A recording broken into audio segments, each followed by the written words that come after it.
a plane. It's Superboy. And Supergirl. Or Superman. This is Jason J. Lewis, the voice of Superman on Justice League Action. This is Mark Wade, writer of Superman Birthright. And you're listening to The Krypton Report. And you're listening to Krypton Report.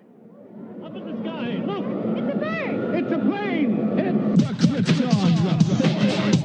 The All Things Kryptonian podcast, including Superman and Supergirl. We discuss games, movies, cartoons, TV shows, and comics. Find us on Facebook, Instagram, YouTube, and Twitter. Welcome to the Krypton Report. Today's episode is brought to you by the lovely people at Unemployment. We thank them for those who pay the bills when we're furloughed because of all the stuff that's going on in the world. Thank you, Unemployment. But also with me today is James from the far reaches of the multiverse into the galaxy far, far away. That little place up above called Toledo. Yeah, where unemployment is non-existent, at least for me, because I've been working this whole time. Where the buffaloes roam. Oh yeah. Where the buffaloes roam. And the deer and the I don't think buffaloes are native to Ohio. It boggles my mind just because of where I was and just everything that's gone on and what you think would be like, like 1 minute, like you're necessary, you work for a hospital, next thing you know, yeah, things have changed, we got to reevaluate some stuff, and you're like, oh, weird. But anyways, we got a lot of stuff to talk about, so let's just, let's jump on into this. I'm gonna kick off this good fun with a little story from my dad, of all people, that man who doesn't ever talk comics or anything, was talking with my children and told them that they need to be careful when he was talking with Selah because she was running around in her Supergirl/Superman cape. Because what's hilarious is she'll put her cape on and she'll be like, I'm Supergirl. And then she'll run around. Then she'll go and put the costume on and put the cape on, like, I'm Superman. And Solomon will be like, no, you're Supergirl. She's like, no, I Superman. And it's just hilarious to watch how angry she gets. But my dad's like, when I was young like you guys, I used to watch the George Reeves series, and I put a towel around me and tried to jump off the roof. And I just kind of looked at him like, Dad, why have you never told me this story? I'm 30-some years old. I have Superman tattooed on my chest. You've been to my basement, and we talk all the time, yet you've never told me this story? I'm like, what the heck, Father? Like, I know you're not the biggest comic book fan, but come on. At least told me the story about you watching the George Reeves show and trying to jump off the roof. I am in contact with my grandma to get, the validity of this, just to make sure he's not pulling my chain. But it was kind of cool, hearing this from my dad. So I was gonna say, are we sure he's not the kid who pulled the gun on George Reeves at his little the little public show? My luck. So you remember that from Hollywoodland, right? Yep, my luck. But I got another story for you, son. Jesus, Dad. It wouldn't surprise me one bit either. In sad news, Fall Back to Metropolis was canceled, which sucks because it was going to be like I'm in tears. It was going to be like the backup Superman celebration, and we got a very colorful message in our group chat from Brian about his response to it being canceled. It was supposed to be in October, and that was part of my October fall Halloween plans that are no more. So it really sucks because I know the Superman Museum and other businesses and stuff were really like depending on that after Celebration was canceled. So yeah, there isn't much that's actually going to happen this year. Unfortunately. The year that time forgot. Yeah. I don't know. Maybe it'll slow down, a little bit of resource consumption, having a year of shutdown. Who knows? Maybe. I mean, they were saying hopefully there's some positivity out on the other side of this thing. They were saying it when we were in quarantine that, oh, man, things were looking good. And I'm just like, cool. But, yeah, like, it still sucks because this thing happened right at the time that I was going to go to a comic book convention and get to meet Tyler Hoechlin and meet my third Superman and have my third Superman picture on the wall and all that joy that it was going to bring to me. Oh, yeah, this canceled a whole bunch of stuff. I was supposed to go down to Columbus to see you guys, go down to the Arnold. I know. It was kind of the kickoff of all of this. It was the kick in the face. It was like a cleat to the face. Right. But this is like a little bit more positive news. Our friend Sam Rizzio, the Superboy Legacy podcast has launched, which has been like great. Sam has so much vast knowledge of the Superboy TV series. He owns many props and rare footage of the series. He actually is friends with the majority of the cast. So he's got great insight to the show, and it's been wonderful to listen to. Just Google Superboy Legacy podcast. You can find it on YouTube, Facebook, Twitter, Instagram. It's just like I've said before on this show. It's like the one area of super fandom that I'm not as familiar with because it was very hard to find out a lot of information for the longest time, and it's just great hearing it from someone who is so passionate about the series. So I highly recommend anybody check it out. Doom Patrol is back. That's yay! I don't understand. Like they dropped 3 episodes in the first week, on the first day, which is I'm not complaining. Not sure. No, definitely not. It's just kind of how HBO Max did all their original stuff. They dropped like 13 or 3 shows, like 3 episodes of all their shows or something. Maybe it's like a way of hooking you in because you watch like 3, like you start binging and then you have to stop. Like it's like whetting your appetite more than just like that first episode where you're interested, but it might not reel you in. I don't know. Right? Like here's the brand new 3. If you haven't watched the first season, go back and watch that. Now you got 18 episodes to watch. And then what kills me is I didn't realize that season 2 is only 9 episodes. Yeah, that kind of sucks. But the production quality seems even better. It does than it did last season. It does. And last season's was really good. We watched episode 4 as of this recording. There's been 4 episodes released, and it was good, but I feel like it kind of wasted some time too. If I'm only getting 9 episodes, I'd like to see some more things happen. And I guess my one, I don't want to say disappointment, is I felt like when the series ended, season 1, they were more of a team, and like I expected more like working together to do stuff. And then this picks up, and they're more dysfunctional, and I'm kind of like, okay.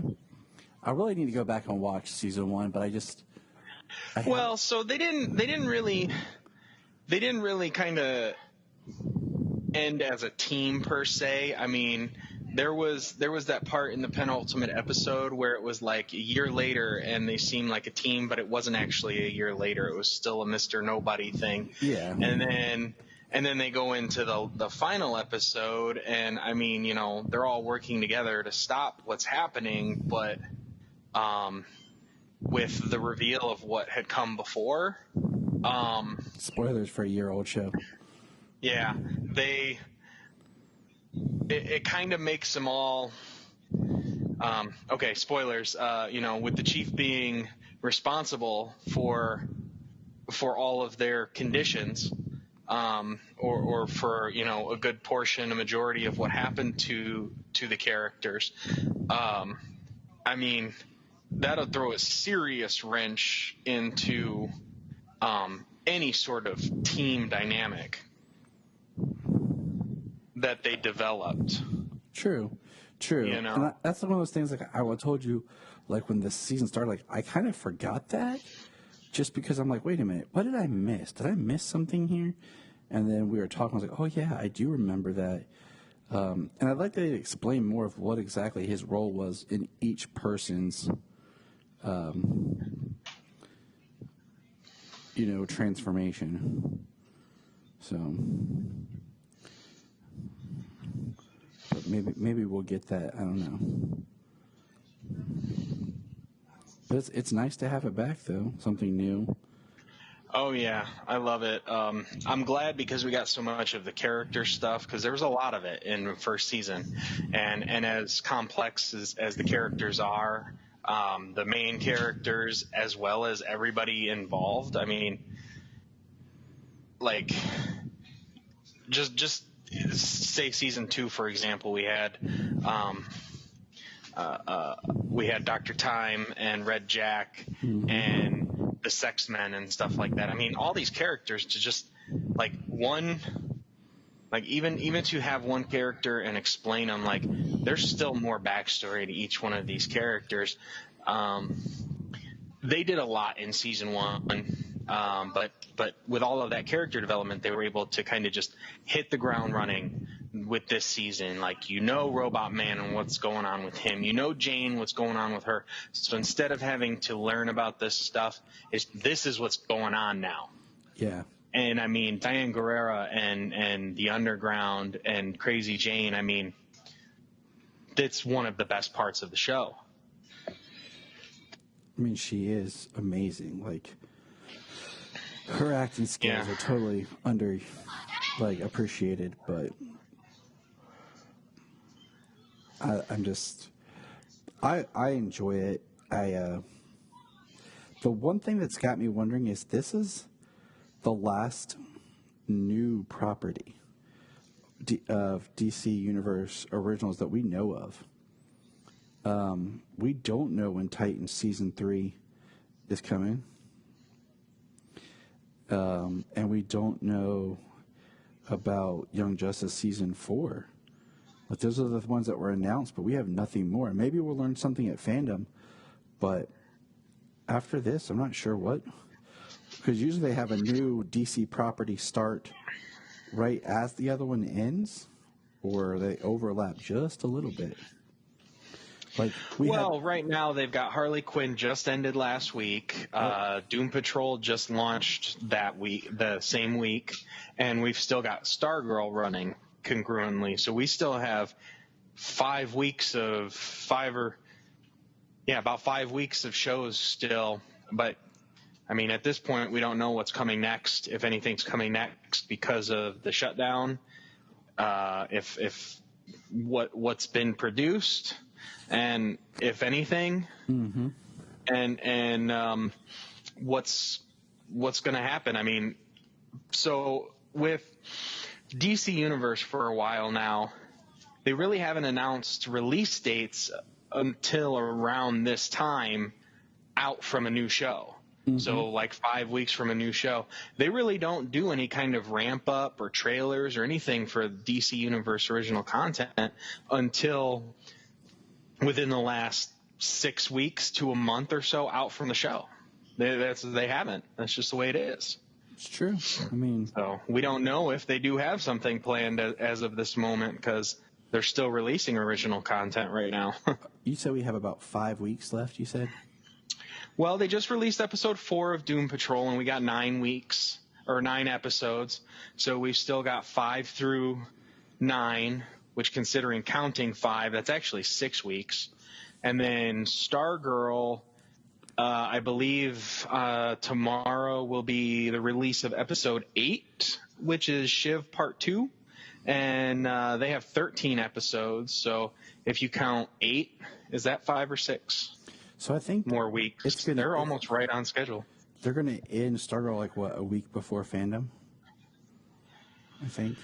Let me look at my calendar real quick. That's what it feels like. I'm just kind of rough counting. So. 8, 9, 10, 11, 12, 13. It will end 7. It'll end on the 10th. Will be the last episode, August 10th, and the Fandom is 12 days later. So okay, yeah. So I mean that kind of works. Maybe we'll have some good news there. So I wanted to just throw this out real quick that a 67-year-old guy I work with at work, he asked me if I've watched Stargirl because him and his wife, they've been watching it.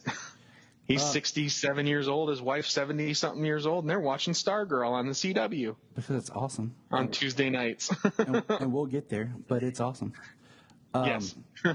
I just want to throw out there that if you go to DC's fandom website, they have where you can submit questions.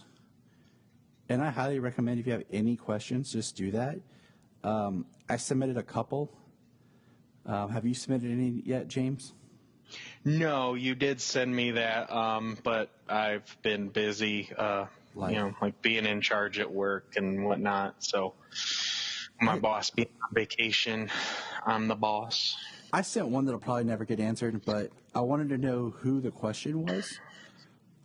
In the Trinity of Sin, and during Trinity War, like the question's identity is never revealed, and then they kind of just dropped that question and picked up a different character as the question. I think it was Montoya who they brought in. Yeah, Renee Montoya. I think she's the question in the current Lois Lane run of the comics. Because issue.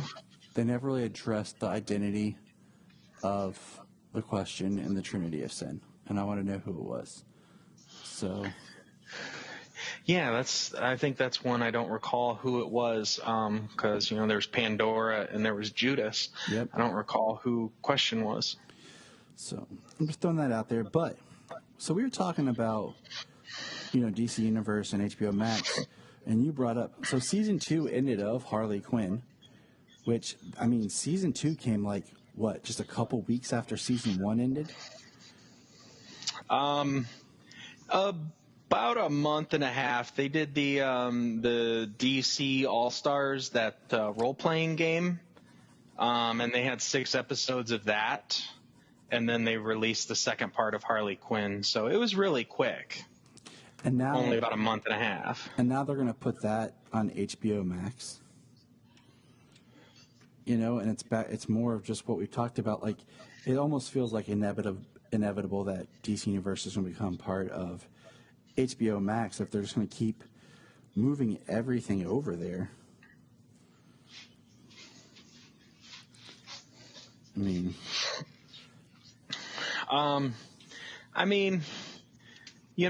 At the moment, it kind of seems like HBO Max will probably end up being the video service for everything. DC is owned by them, and it seems like they'll be the video service, and DC Universe will probably be relegated to your comic reader, akin to Marvel Unlimited. Which is cool, but my thing is, I don't know. I don't mind reading digital comics. It also depends on how they appear. I'm more interested. I like paper comics. I like paper comics. I prefer a physical copy, but I can't always buy a trade all the time. Mm-hmm. Or trades whenever I finish one. I can't just go grab the next one just because. With DC Universe, I'm trying to read stuff that I want to read, stuff I'm interested in, and things that I'm not really necessarily going to be grabbing the trades of right away. True. So there are plenty of things that I want to read that I haven't bought trades for. So it is a big help. What did you think about the ending of Harley Quinn?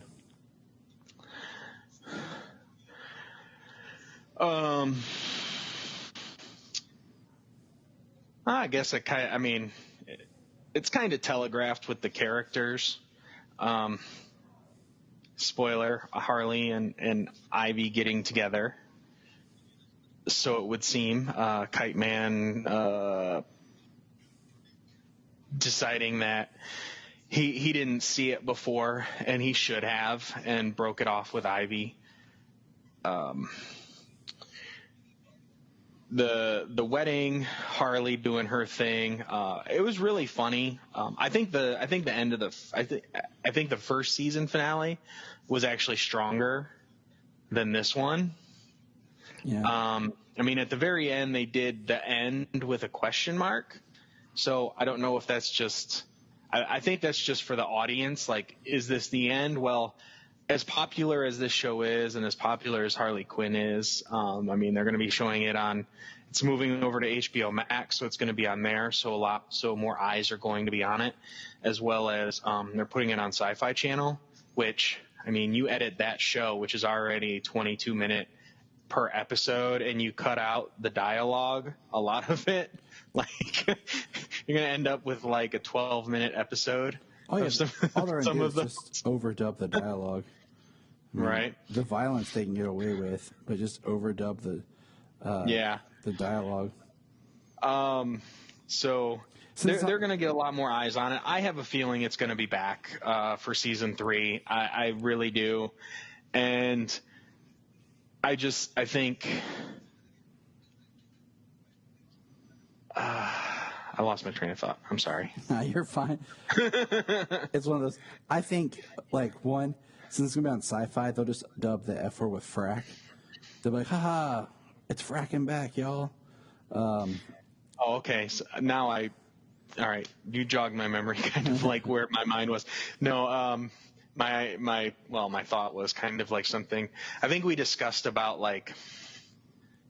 I think we discussed it off mic at one time about like Deadpool, like because Deadpool is now under Disney, and it would be funny if they actually like made the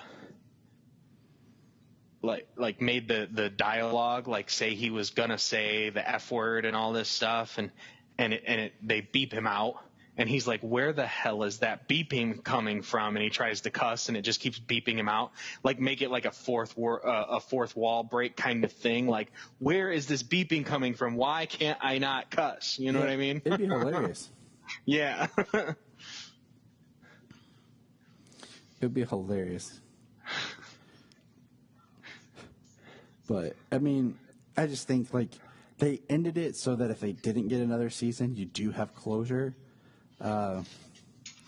But I would like to see more, because it was a fun show, and like all the, depictions of the different characters were fun. It was. And the way that animation production comes across, like some of the jokes that kind of are even more relevant for the last like month or two.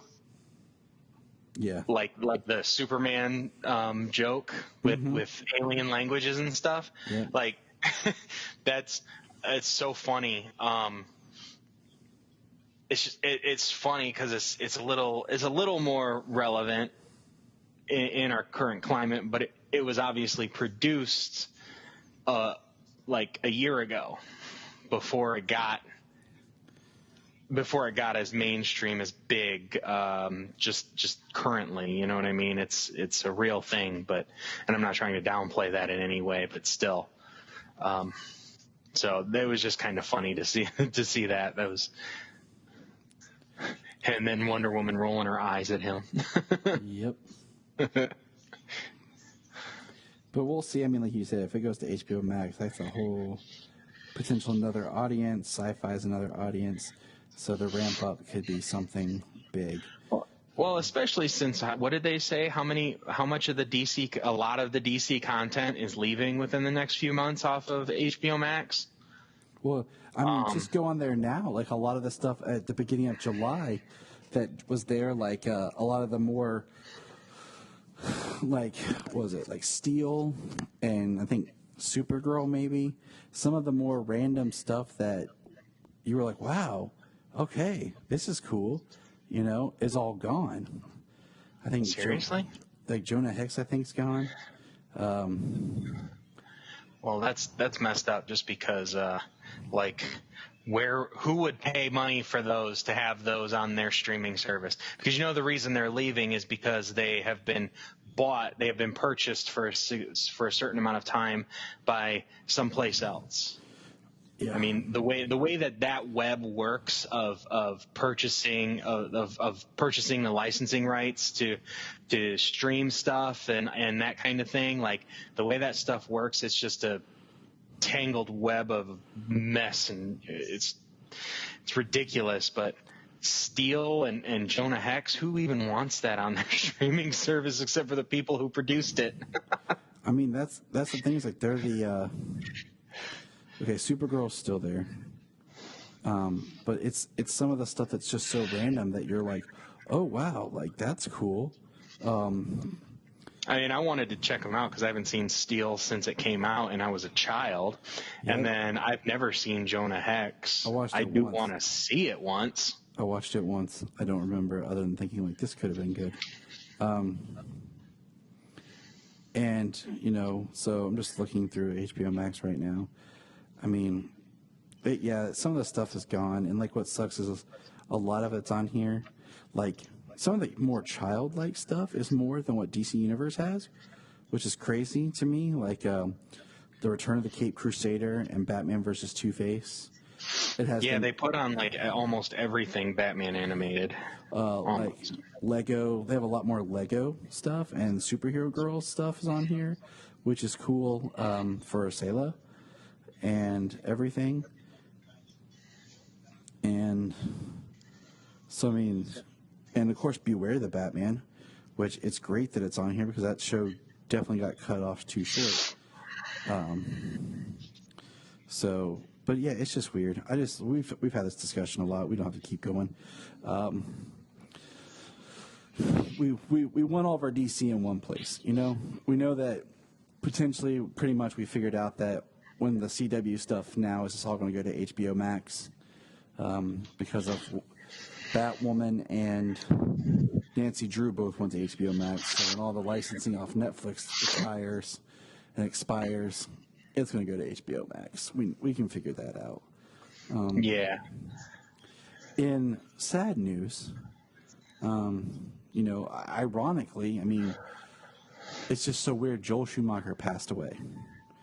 And he passed away, 2 days after we recorded, or was the next day after we had recorded the commentary for Batman Forever. He passed away. It was literally like within 2 days. Because the show was already up to drop, so we decided to go ahead and do our commentary for Batman Returns, kind of just out of honor for him and talk about him. And, like Batman and Robin. Yeah, what'd I say? Batman Returns? Jeez. Yeah. I've been watching all of them with Solomon because he loves Batman and Robin. You know that. But he was so curious about Batman Returns. Him and I have been watching it slowly just because of timing and stuff. So that one's on my brain.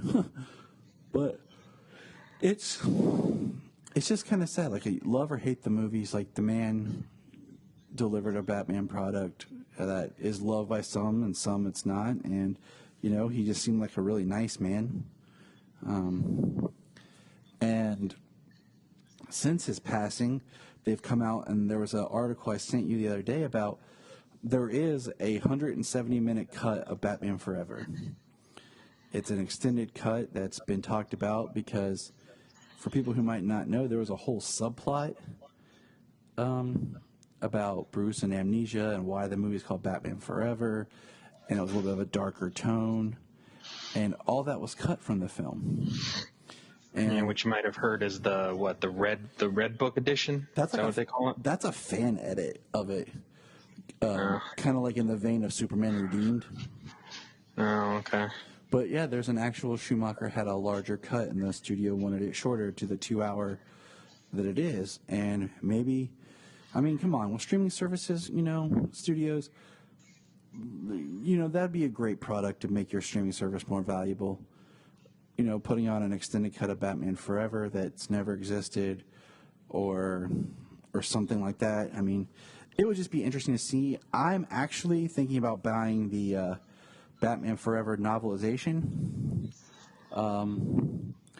because I heard on a podcast, Brendan Lowe of the Nightlight, and also as a frequent commentator on Holy Batcast, was talking about in the novelization, you can tell that it was written earlier because the events in the film play a little bit different.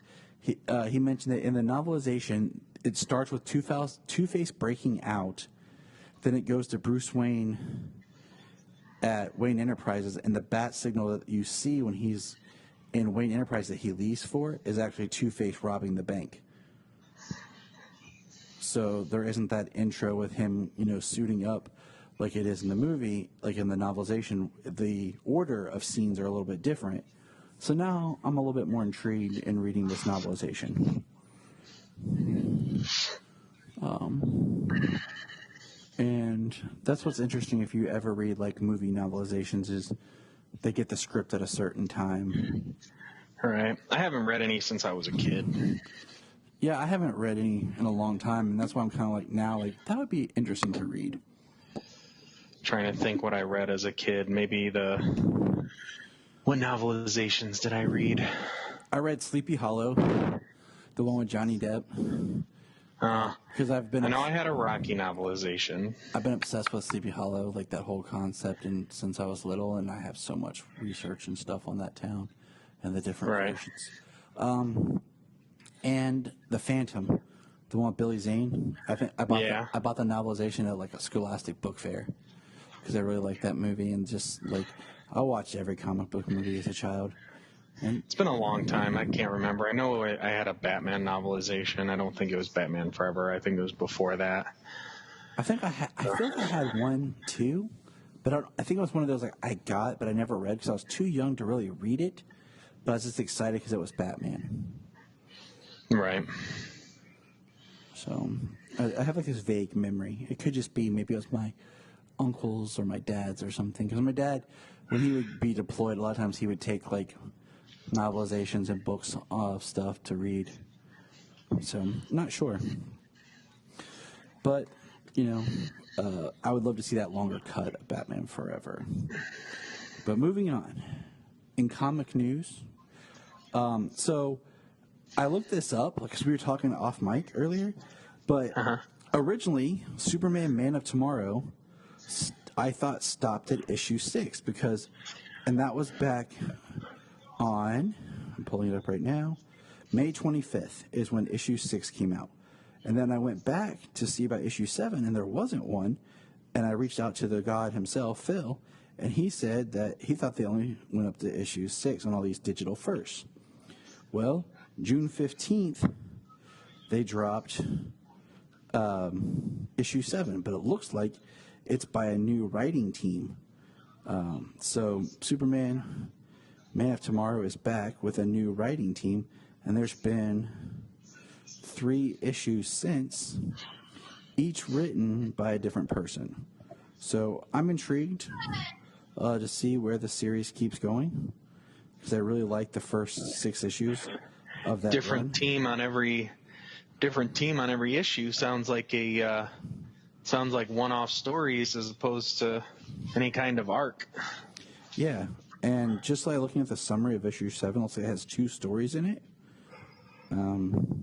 So I'm going to read it probably later. Looks like issue 8 has 2 stories in it, and issue 9 has 2 stories in it. So I'm intrigued. We'll see where it goes, but that's just cool. Also, there's a big thing about Superman in the comic books is going to be the leader of the Authority, a group that he's going to kind of be the leader of. That's going to, I guess it was a comic book team it's older. I never heard of them, but I'm not perfect like Phil. He probably knows all about them. The Godfather. The Godfather himself. Just like in old school. And it's kind of in that vein where Superman's kind of like becoming the king of the world. As part of... Is under their Wildstorm imprint. That's why. Makes sense. And so Superman, in the current comics, spoiler, is like being appointed like king of the world to represent in the United Planets, and this is where supposedly John could come back from the future and actually be Superman, why his father is doing this. And to me, it sounds like it's almost one step away from starting to lead into more of a dictator, world ruler, Superman, where it could go. Because we know Bendis' run is coming to an end at some point. So I don't know. I'm kind of weary because then it seems like they'll just take Superman to being that like Injustice Superman almost, where he's just going to kind of oversee everything and eventually just kind of snap and put the world under his umbrella. Right. Yeah. I mean, that seems, that's, I don't know, that's kind of the wrong way to go for, in my opinion, that's the wrong way to go for like your prime Superman, your main continuity Superman, you know? Yes. If they're doing an Elseworlds tale or an Elseworlds continuity, then by all means take them wherever you want. That's why I'm cool with Injustice being the way it is. I love the way Superman's a bad guy, especially in those first 5 years. Yeah, I mean, it's great as an Elseworld or what if, seeing like, oh, if Superman did this, but that's not the Superman I love, so I don't want to see that as my, like you said, main continuity character. Yeah. Like the main continuity Superman would more or less go like Kingdom Come route if Lois Lane were to be killed. You know, kind of isolationist, kind of disappearing, reclusive. You know what I mean? That's kind of how the mainline Superman would go. Now, Injustice is a little different because he killed her. You know what I mean? I mean, not on purpose, but he did kill her. Mm-hmm. So it is different. You know what I mean? It's not just like something bad happening to Lois and it changing him. You know what I mean? He killed her. Thanks to the Joker. In that book. Yeah, he was still manipulated, but he still killed her. And that's what he could never get past was, you know, even though it wasn't his fault and he was manipulated, he's the one who killed her. He physically beat her and took her into outer space and she died. Along with their unborn child. I just wanted to throw that out there for people who are like, what? Like, it wasn't him, it was he's manipulated by the Joker. Yeah, it was kryptonite-laced scarecrow fear toxin. So... That's some serious toxin. Well, I mean, what are you going to do? I mean, if you take the rules of Smallville and you add kryptonite to Scarecrow's fear toxin, oh my goodness, anything is possible. It's the worst combination you could ever make. Yes. It would enhance that fear toxin to ridiculous proportions. But in something less scary...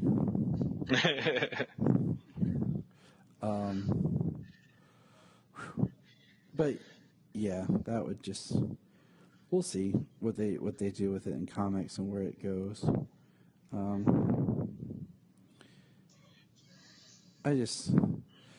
don't know. I kind of thought like I was intrigued and worried at the same time with the whole like king of the world Superman. And where they were going to go with that and people's reactions, but then they kind of pulled a fast one of like, all the world thinks it's a great idea. Yeah. Which, I mean, makes sense for Superman, you know. So was that in the last Superman issue? Because I actually have that one, and I haven't read it yet. I'm a handful of issues behind. I got a small stack of stuff to read.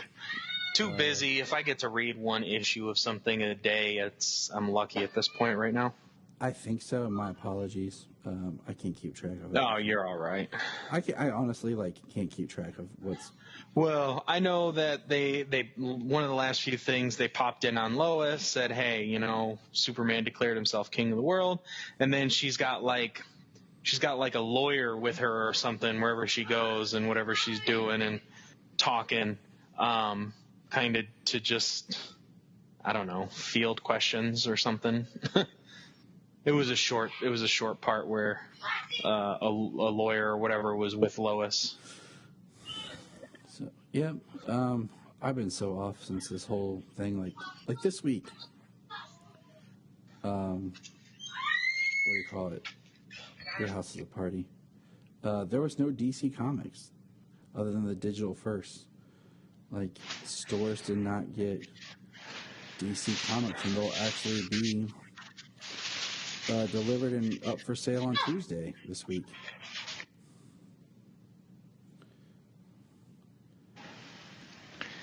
Yeah, my comic store told me it was pretty much twofold because of the pandemic delays and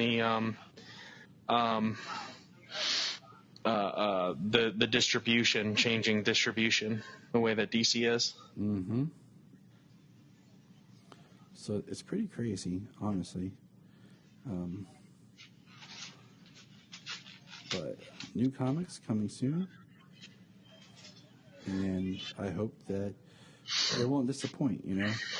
Which next time we record, I will talk about the last couple of issues of Supergirl, because issue 42 just came out, and I just purchased it. I haven't had a chance to read it yet, but that's the final issue of the current Supergirl run. Awesome, because I wanted to touch on that. But like I said, See how they go out with it. I'm so lost on everything, just because it seems like every time you turn around, something else is getting pushed back and changed. It's like I go to the comic book shop and I just get surprised, like, yes, something I had on my list has arrived. Right. Well, just with this delay and everything, delays in production, the pandemic, it seems like the pandemic is causing what the CW does to us every year. Mm-hmm. Stop and start, stop and start, stop and start. All these delays, and pushing things back, and it kills the momentum, and you forget what had happened, and you got to go back and rewatch and reread and refresh on what just happened, so that way you're caught up. Exactly, and it's kind of sad. So moving on to some more news, here's a big one. And this is going to open a large narrative discussion between us. So, Warner Brothers is seeking having Michael Keaton return as Batman to appear in the Flash movie. There's been so many different takes on this news. If he's going to be... Some people have said he's going to be the Batman that's now like over part of the whole DC universe, replacing Ben Affleck or whatever that exactly means. Some have said like it's just a cameo as an appearance. Some have said he's going to be like the Nick Fury of the DC universe, like Sam Jackson of the MCU. Personally, I like to just see him at his computer in a turtleneck. In the Batcave as the Flash crosses the multiverse and he's talking to Terry McGinnis. That's what I think would be awesome, and that would set up a Batman Beyond film that you could do.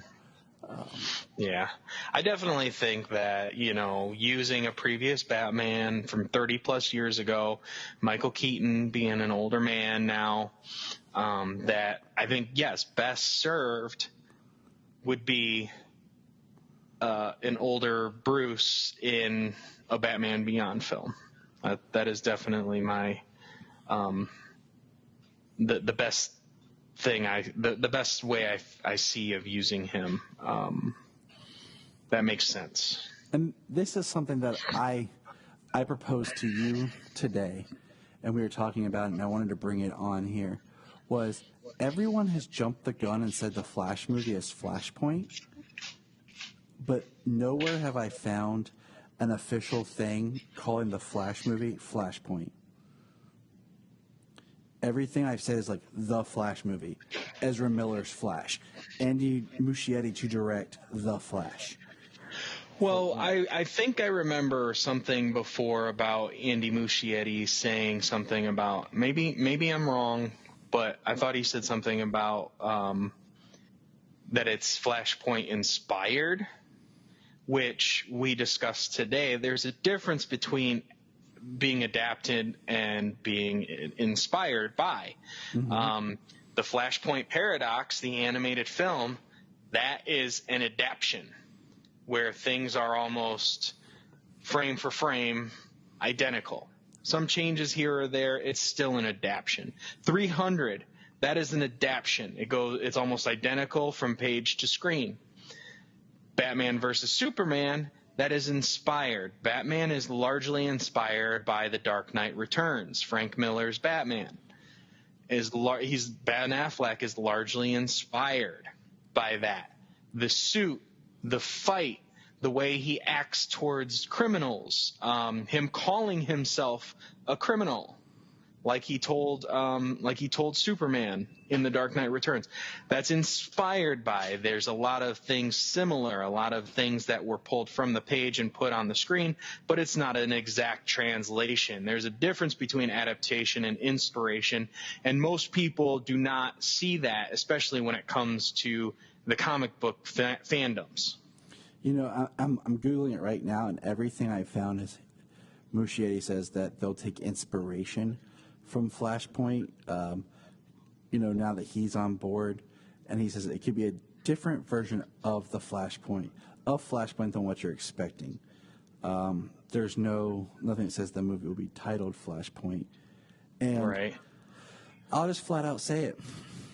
I do not want a Flashpoint film, like, from the comics. Yeah. I don't want people hear Flashpoint, and yeah, Flashpoint was the birth of the New 52. Flashpoint Paradox was the birth of the animated continuity, beginning with Justice League War, and just the way that people, just the division, and the way people are, and the internet. It's every time a movie comes out, they say that it's got to fix the DC universe. There's nothing wrong with the DC universe.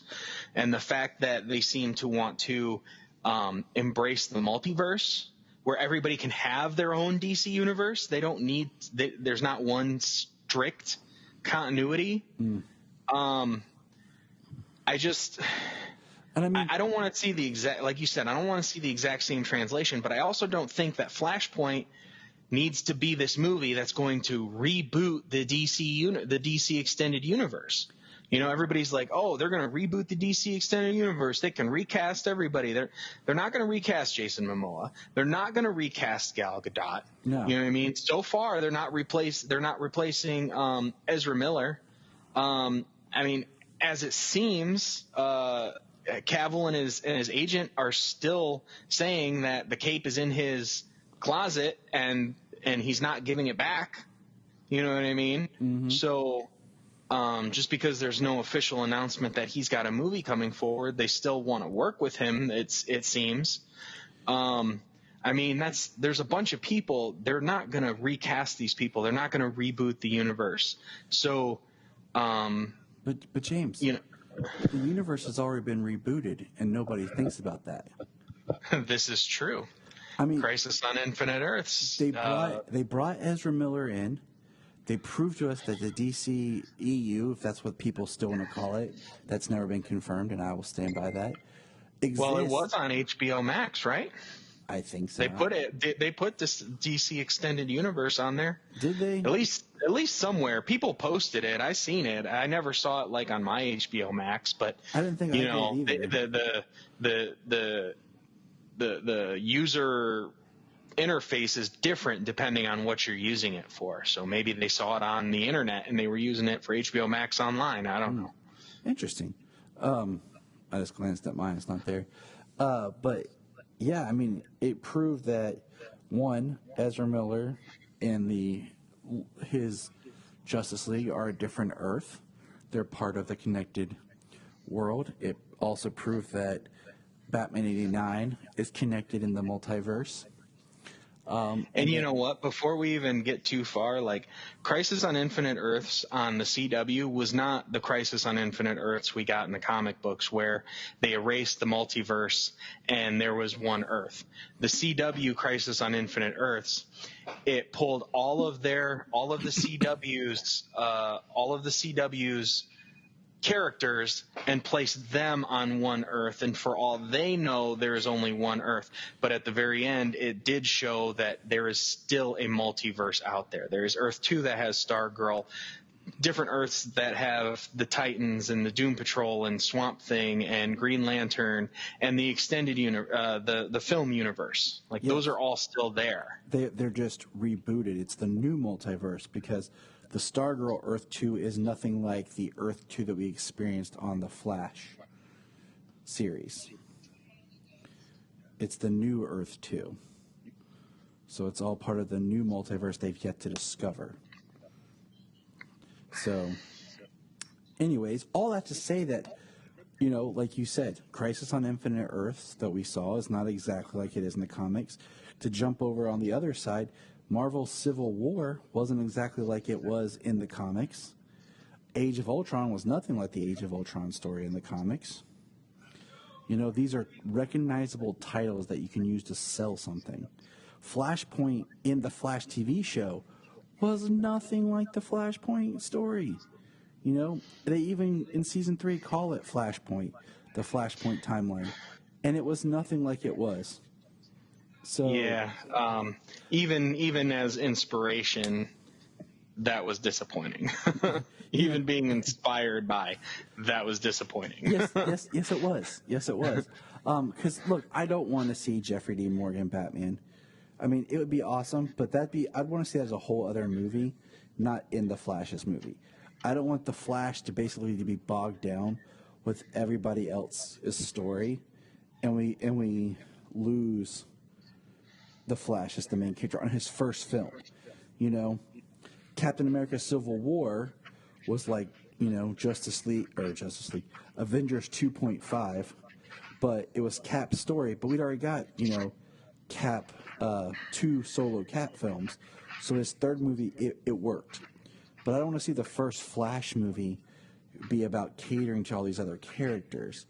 I feel like Flashpoint's kind of becoming like the death of Superman, where it's like the only story that really matters of that character. And like I had said to you and Brian, was how I think it would be kind of cool is you do a Flash movie. During that movie, he learns about how he can time travel. Something happens in the movie. He decides he's going to save his mom. He goes back to save his mom, and the first film ends where he's created a Flashpoint-esque timeline. So your second film picks up as like the Flashpoint. Something where you kind of get, like you pointed out, the fact that his Flashpoint making was a young, inexperienced, time-traveling Barry, and it was a mistake out of desperation. And he has to correct it. It's a hard lesson for him to learn. I just don't want that to be like his first film, and because we don't even know his story. You know, we haven't got his story. We haven't got to really. Okay, so I brought this up before, and we were talking about this earlier. The story of Flashpoint, to me, makes less sense for an experienced Flash. He knows about time travel and and that you can't change things. And I'm sure, you know, whatever, he wouldn't expect the world to be one step from the apocalypse just because he saved his mother. Mm-hmm. You know, there's no telling the ripple effects that changing one small thing like that has on time.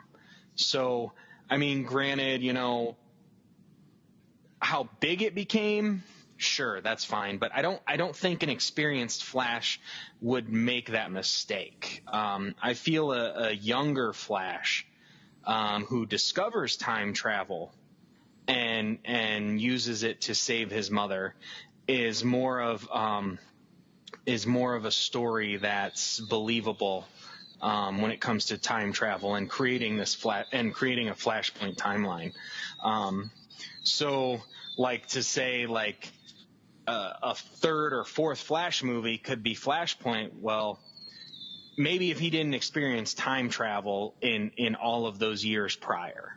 You know what I mean? Mm-hmm. But so I feel that it's definitely a story that makes sense to an earlier Flash to show him how devastating changing time can be. Mm-hmm. How powerful he is. Yeah. how much power he wields, like changing time can literally cause the apocalypse. Like, I believe that it's a stronger story that way, because a more experienced Flash changing time to do that, it's incredibly selfish on his part, and just something that somebody with that experience, I don't think would do. So I mean, that's the only thing about Flashpoint that ever kind of got me, and it's a great story. I love it. It's an awesome story. The world is crazy with the tie-in comics and stuff. I've read a number of them. So I love Elseworld stories. I mean, the majority of my early trades, they were like all Elseworld stories. But yeah, I don't see an experienced Flash doing that. But if they were to translate it differently and make it a younger version, and like we said, inspired, I don't think it will be something that changes the timeline, changes the world. I think more or less they'll be using it to, it seems like at least that they're going to use it to more or less explore the multiverse and him learn things that way. Yeah, and I like the idea that technically Grant Gustin's Flash named Ezra Miller's Flash, because he says the Flash, and Ezra Miller's like, the Flash, because he's never called the Flash in anything. And his little Suicide Squad pop-ups, his BVS pop-up, and Justice League, you never hear the Flash. Well, we'll see what happens when Zack Snyder's Justice League comes out. This is true. This is very true. But I still say you probably could weave it in there, like as he's running, that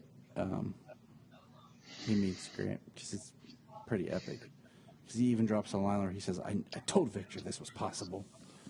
Well, the idea of time travel, and especially with Ezra Miller's version, and him coming back in time to talk to Bruce, I think that a Flashpoint storyline would be incredibly impactful. Now, not saying that we would get this or anything because of what Zack Snyder was planning on and what we probably won't get. And I'm not saying planning on before he started working on Justice League. I'm not talking about the early something. I'm talking about what he planned on with the Justice League that we're getting. Mm-hmm.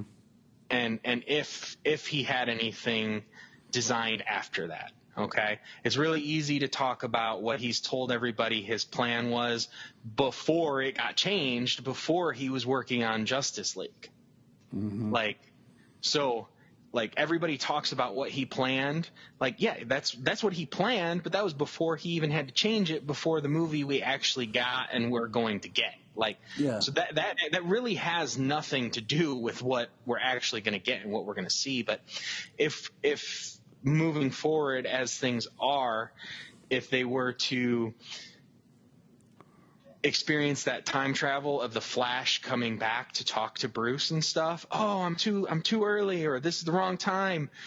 I feel that, having a Flashpoint experience would be something that would be weighing heavily on Barry to time travel to change the world from the apocalyptic world it has become to try and make it a better world, because he's experienced something similar. You know what I'm saying? Yeah. That would be an extremely powerful way to link these stories and create a character arc for Ezra Miller's Flash, with what we've seen, with the idea of Flashpoint, and with the idea that he will come back in time from an apocalyptic time. I just came up with that. I think that was really good. I agree with you. It just all falls into kind of like where everything plays out. And we'll see, like you said, what we're going to get more from Zack Snyder. But I am excited if they do get Michael Keaton. I'd love to see him back as Bruce Wayne to kind of pull us back around. Yeah, I mean, I would too. And I would love to see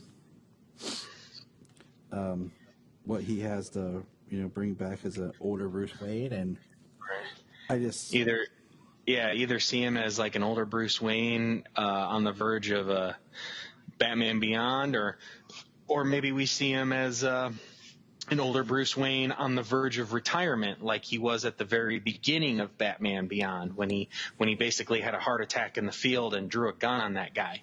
Yep. Maybe that's the type of Batman he's going to play before we see a Batman Beyond, a Terry McGinnis. Maybe he's that version of Batman who's at the end of his career, not Ben Affleck's Batman, who's been doing it for 20 years and has another 15 years to go before he's incapable. Mm-hmm. But just, one who's at the end of his career. So we'll see how that plays out, because then later there was a thing saying that, and I don't know the validity of it, like if Keaton turns it down, they're going to try to go after Bale to do the same thing. So I don't know what they're. And that sounds like a scooper kind of a thing. Yeah, it does. That's what I said. I don't know the validity, and I'm really trying not to talk about speculation and what could be going on. Like supposedly there was, some movie announcements this week but with the way DC movies work at Warner Brothers, until I have more concrete, I don't even want to talk about it. Well, thankfully, it's kind of different now. Hopefully in the near future, within the next couple of years, we'll be able to see more of a calming of the waters, mm-hmm. and have more of a being able to see what's on the horizon. They tell us it's coming. It's not just let's throw everything at the wall and see what sticks. And announce that 101 projects are in development and none of them see the light of day. Yep. You know what I mean? There always are 101 projects in development, but don't say they're all in development and then never show anything for any of it. You know what I mean? Exactly. Like it was a mess. But now regarding DC before now. Something we know we're getting is we got the first official trailer of Superman Man of Tomorrow, the next animated film. So, what did you think about this trailer? I must say that I have warmed up to the animation style. Me too. It's newer, modern animation style. It's very clean. I've heard people describe it like Archer. Mm-hmm. And I guess you can see that from the stills, but when it moves in the trailer, it looks different. Yes. It's changed. It doesn't look that way. And the action looks pretty good. It does. I like that it's, like you said, it's brighter. It's kind of a before he's Superman story. This Metropolis almost looks like the animated series Metropolis. Yes, it does. Like the 1996 animated series. I mean, it literally has the same style buildings with the curvature and stuff on them. I'm intrigued that he has Martian Manhunter in it. That it's an original story. So I'm everything intrigues me about it. Just not based off anything. Original story. It looks good. Lobo. They've got Parasite, Lex Luthor. I wonder where Lobo got a kryptonite ring. That's what it looks like he has, is a kryptonite ring on. It does. Both of the kids asked me when we're going to watch it. I was like, "This hasn't come out yet." And they're like, "Oh." And then later, Solomon's like, "When's that new Superman movie coming out, Daddy?" I'm like, "Buddy, soon." Superman sounds young. He sounds hopeful. It looks interesting. I'm definitely going to check it out. I don't know if it's going to be a new beginning to beginning to a new animated universe, or if they're just doing some one-off stuff to begin with, I kind of and feel then like maybe they'll tie it together later on. I feel like it's just kind of like, if we look at their patterns and stuff, it looks like it could be just a one-off because it is time for the next one-off film. But who knows? I mean, it's one of those things like I'm kind of wanting a new connective universe, just because I feel like there's a lot of stories that were set up. But at the same time, I don't know, I kind of like the idea of one-offs. But I'd like to see some more characters explored. Like, I'd love to see like a Batgirl and Right. like, a true Birds of Prey animated film. Right. Yeah. So like I have no problem with the animated universe that they had before. It was kind of closer to the movie universe where just these people existed and you kind of ran into them here and there. It wasn't your MCU model where you got 2 hours to introduce to all these characters before they team up. Maybe, possibly, that's what they're going to do in the animated universe. Maybe they're going to give us this Superman movie. Maybe they're going to give us, and we don't know. Maybe they'll announce some future DC animated films come fandom. I'm hoping. Yeah, Because I love the DC. We'll do a whole like episode rundown of like things that we want to see at fandom. Yeah, because I do want to see what they have coming out next. I don't want the DC animated movies to stop. I love them. I've bought every single one of them. Yep. And I'm going to be getting this out. And, I mean, in my opinion, it would be pretty awesome if that's what they wanted to do animation style, if they wanted to create another shared universe and build it up like I'll just put it MCU style. You get a number of characters and their own stories, and then you get the team up movie, as opposed to Justice League War pretty much out the gate, and you get the team up, and then you get all the other, and you start getting all these other movies. I mean, you didn't even get a solo Superman movie until the death of Superman. Mm-hmm. You didn't even get a solo Wonder Woman. Never got a solo Flash movie. Never got a Green Lantern movie. So, I mean, there was a lot. There was a lot they missed with what they were doing. It was really good what they did, but there was a lot they missed. I mean, they could really open up and tell a lot of stories. And just because, and I know I've said it before, just because these movies and these characters exist within the same universe and the same world, each character has their own life and their own stories. They do not have to cross in every single movie. You do not have to have cameos from other people in other people's movies. It doesn't have to happen all the time. If there are small ones that the person comes in and then the person is gone, you know what I mean? That makes sense because they live in the same world. But to have them need somebody to come in and help them, another hero to make sure that the job gets done, doesn't work like that in the comics. It doesn't need to work like that in movies or animation. Mm-hmm. You're absolutely correct. So that is what we have to look forward there. Now, so let's just chat quickly about some Stargirl. How you been digging Stargirl? Well, I am liking Stargirl a lot. I watch it every week.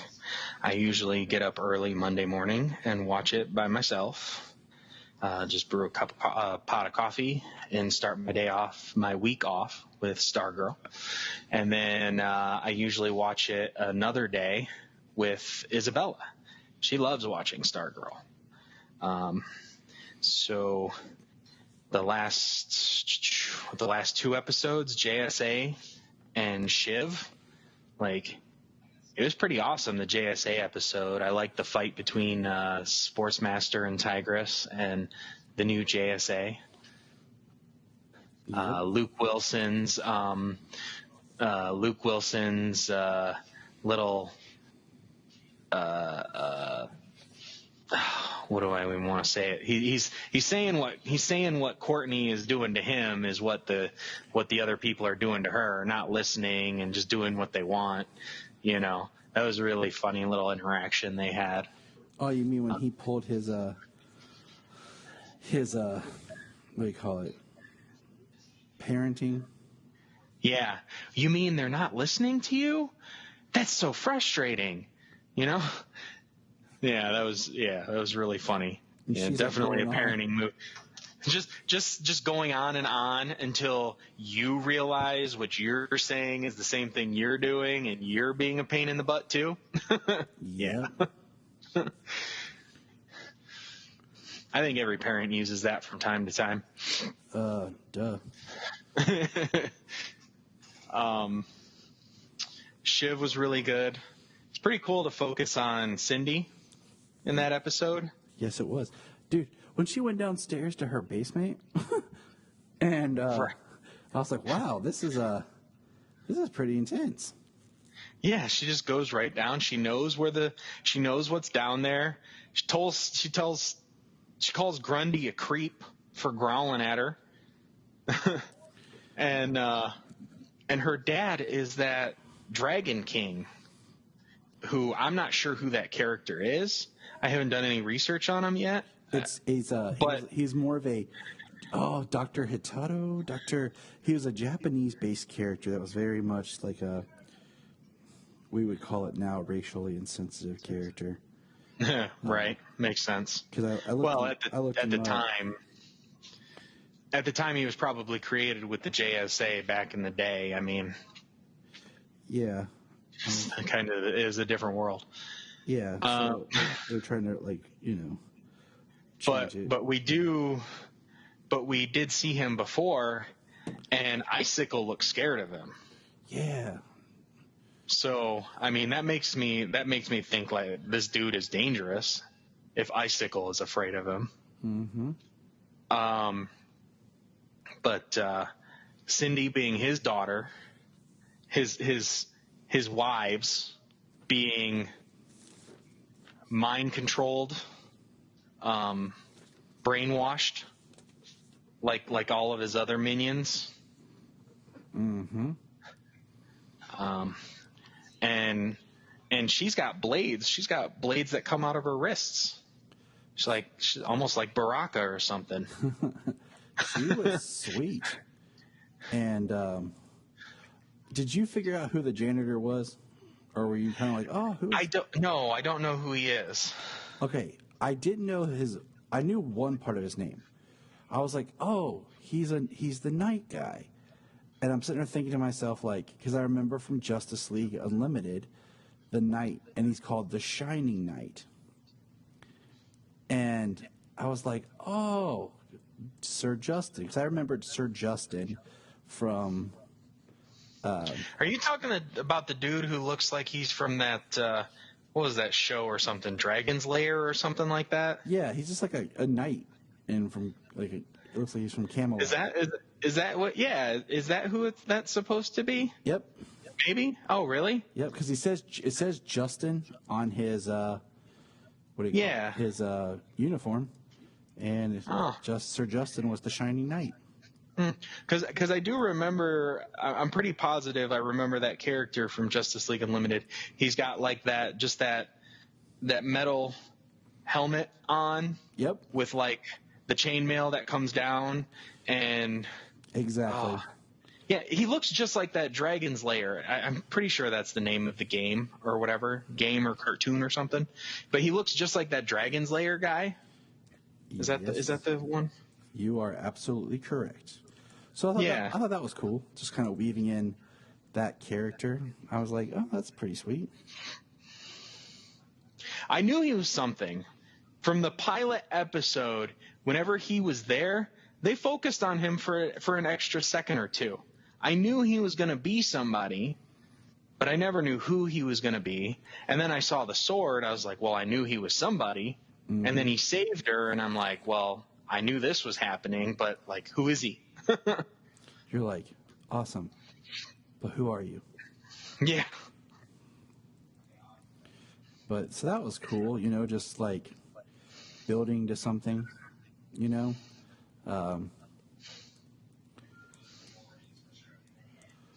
I like how Stargirl keeps expanding. It's very enjoyable, and I thoroughly enjoy it. Oh, absolutely. I mean, the ISA, all of the characters there, they're for modern times. You know, these characters who were from the 40s and the 50s, like it's really good how they've done them for modern times. A sports master in the gym teacher, she's Tigress, like all they know is literally like being physical and stuff. So their interactions with Artemis, they're almost awkward. Yeah, they're awkward, but they're really good. Their fighting and stuff was really cool. The gambler, I mean, master strategist. He's also like a genius, so he could do like that computer hacking and stuff. He was hacking through a remote device, you know, so he wasn't even there. He's manipulative. Like he doesn't seem like he's a dangerous person, but he is. Mm-hmm. I mean, we had Brainwave. Henry's getting those powers. Got Cameron, Icicle Jr. He's getting cold powers. You can see that. But it was kind of in a teen show. It was kind of sad and sweet how he likes Courtney, and he wanted to ask her out, you know, and he kind of got advice from his dad on how to ask her out, and yeah, you know, and he does, and it's like, oh man, like you just said, he is getting his cold powers, which is going to be interesting to see what road he travels down. Well, so I don't know a whole lot about Icicle Jr. outside of Young Justice. Yep. And in Young Justice, like he rides the line. He's a bad guy, and he does bad guy things, but he's also a little bit compassionate, and he's friends with Superboy. Like when they fought in season 3, and he told him that he was engaged and they were getting married. Like I love that interaction. They're fighting, but they're just like they're fighting, but they're acting like friends. Mm-hmm. I love that part. Was it Icicle or Icicle Jr. that was in, what do you call it, in Smallville? It was Icicle Jr. His father was in the hospital, and Icicle Jr. was the one Amanda Waller shot and said, "Welcome to the Suicide Squad." See, that's what I thought it was. And even, it's been so long since I've seen that episode, so I couldn't remember. So. Yeah, it was Junior, because his father was in the hospital. Was in a coma. But, all right. Well, let's see. I love Tigress and Sportsmaster dealing with the unruly football coach, and that was pretty funny. They're like the baseball bat to the face. But I love this show.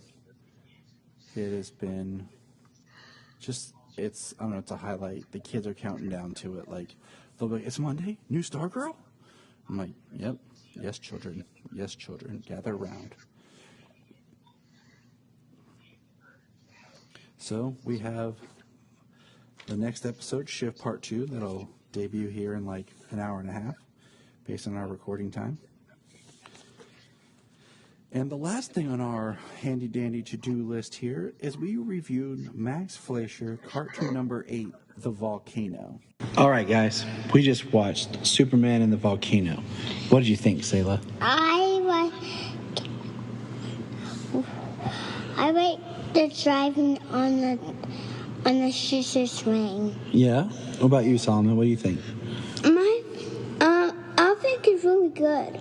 Well, my favorite part is when Superman puts the lightning into the course he tries, and the volcano falls him. Yeah? I thought that was pretty cool, too. What was your favorite part, Selah? My favorite part when they're going sister's way. Yeah. All right. What was your favorite part, Mommy?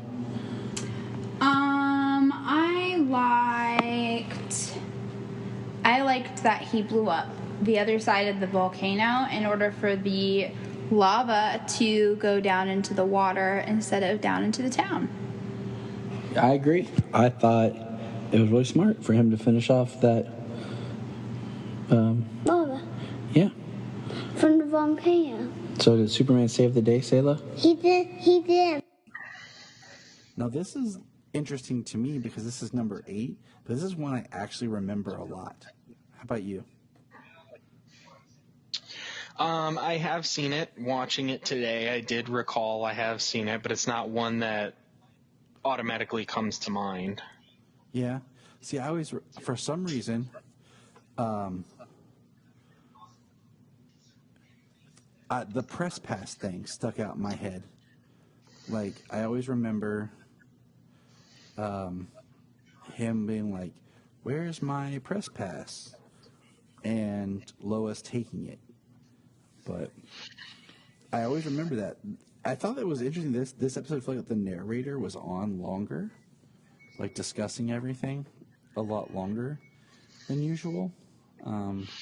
He had a lengthy narrative of the way that the episode was beginning. So I thought that was cool. Jania was watching. She's like, "Man, Lois has some killer upper body strength." In the part where she's like swinging, Hanging from that wire and climbing down it to the car. And my first thought was, James is probably really impressed right now. He's like, she's doing her. Like, I just feel like if you were a villain, you'd be like Sportsmaster. Like, oh yeah, you're like, get in shape. Right. All right, don't forget your push-ups and your crunches. But James, shut up, Tyler. Do it. Yes, sir. Drop and give me 50. 50 what? Everything you can think of. Right. But yeah, so I just thought it was funny. I did think it was interesting that, we get a really neat shot if you think about animation, like they recolor Lois and Clark's suits. When they get to the volcano, they're wearing like matching, coordinating dark blue, light blue, and white outfits. Like compared to every other cartoon. Like when we first see Clark in this, he's wearing his classic blue suit with the red tie. Mm-hmm. But then when he gets to the volcano, him and Lois, they match. It's kind of cute.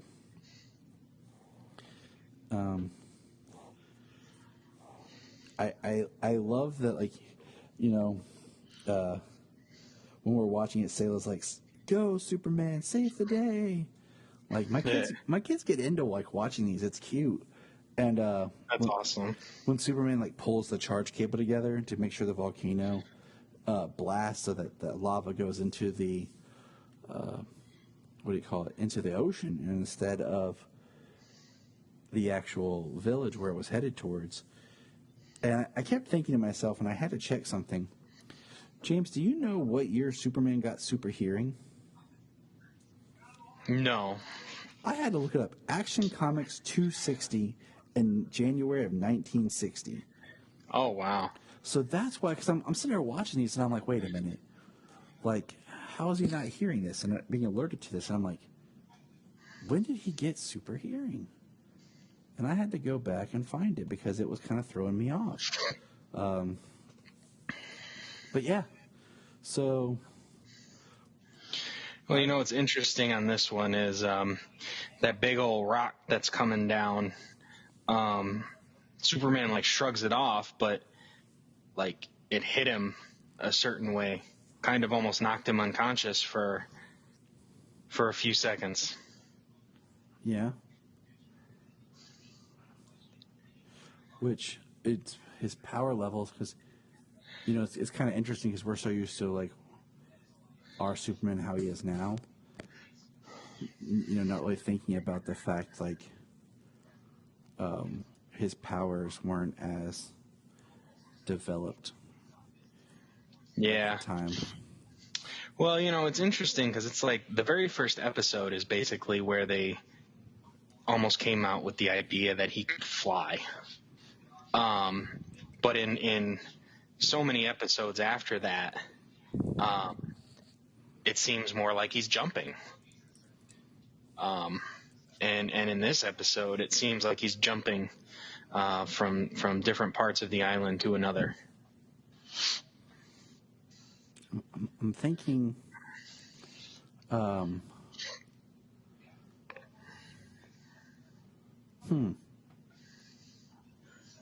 just kind of thinking here.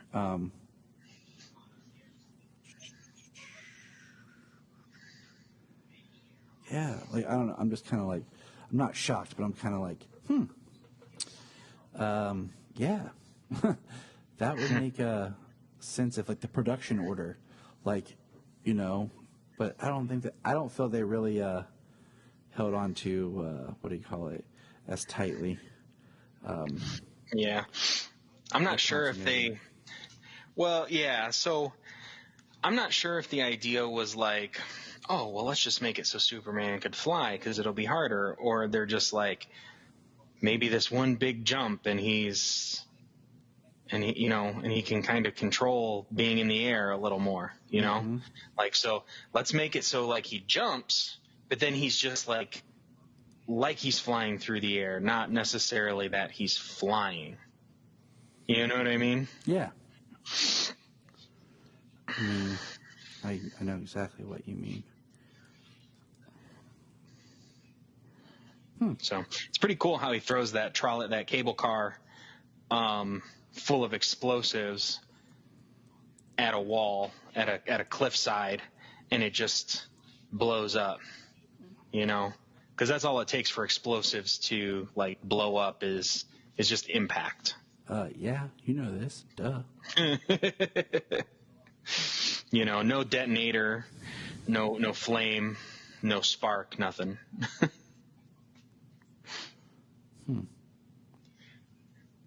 Nah, just giving a little hard time. But no, the animation is still really good in this show. For the 1940s, I mean, it's top-notch animation still in this episode. Solomon will ask me, like, how old is this, Daddy? And I'll tell him, and he's like, really? And I'm like, yeah. Like over 2 times Daddy's age. I'm always like, Poppy was a little boy. He's like, what? Poppy? I'm like, yep. Yeah. So like, Grandma and Grandpa were not even born yet when this was out. He just looks at me like, Great Grandma and Grandpa. Yeah, they were. My grandparents were like 13 years old. My grandparents were like 13 years old when that came out. It's crazy. So, but I think we're gonna kind of put a pin in here, and we kind of got it all set up to what we need. Any final thoughts on anything, James? We've kind of covered a lot. No, I'm just I'm waiting to watch the new Stargirl. Waiting for the new Doom Patrol this week. And I can't wait to see what is coming out in DC's future. I don't know how much we're going to get between now and fandom about what's new and what's coming out down the line in the next few years. But that's my hope, and that's what I'm waiting for is fandom, to see what's new, what's coming down. Look up in the sky. Look up in the sky. Look at the sky.